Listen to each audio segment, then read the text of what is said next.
Halo teman-teman, perkenalkan nama saya Gita Buntuan dengan NIM 1901216.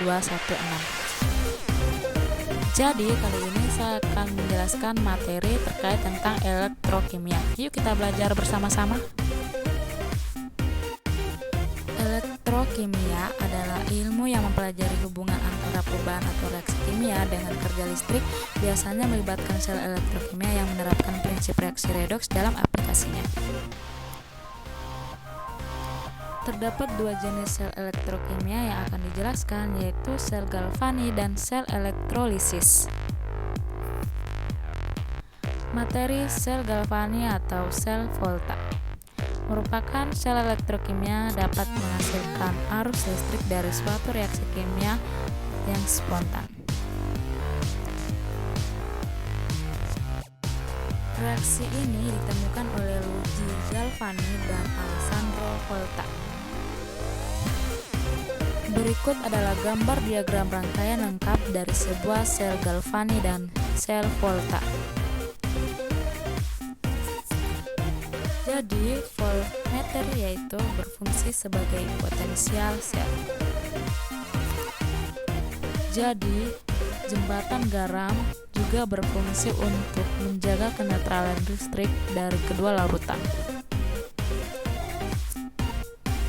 Jadi anoda yaitu elektrode negatif di mana terjadi reaksi oksidasi dan terdapat tembaga, dan katoda yaitu elektrode positif di mana terjadi reaksi reduksi dan terdapat perak. Terjadi sebuah reduksi dan oksidasi. Reduksi adalah reaksi di mana spesies menerima elektron dan mengalami pengurangan bilangan oksidasi. Dan oksidasi adalah reaksi di mana spesies melepas elektron dan mengalami penambahan bilangan oksidasi.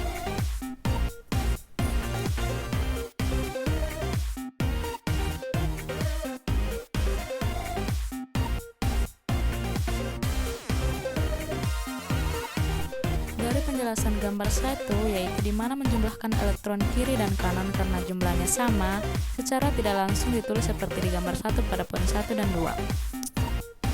Kemudian pada poin 3, di mana satu garis vertikal melambangkan batas fase antara komponen-komponen fase berbeda, sedangkan dua garis vertikal yang melambangkan memisahkan kedua tanda setelah sel. Kemudian penjelasan pada gambar 2 merupakan contoh soal dari sel Galvani atau sel Volta yang dimana hasilnya yaitu 0,46 volta. Kemudian sel elektrolisis merupakan sebuah sel di mana potensial luar yang berlawanan menyebabkan reaksi berlangsung dalam arah berlawanan secara spontan dan energi listrik menyebabkan reaksi kimia terjadi. Berikut adalah gambar susunan sel elektrolisis. Dari gambar tersebut, di mana sumber listrik yang menyuplai arus searah, misalnya baterai, dan anode yaitu elektrode tempat terjadinya reaksi oksidasi. Lalu ada katode yaitu elektrode tempat terjadinya reaksi reduksi, dan elektrolit yaitu zat yang dapat menghantarkan listrik. Berikut adalah gambar aturan elektrolisis larutan.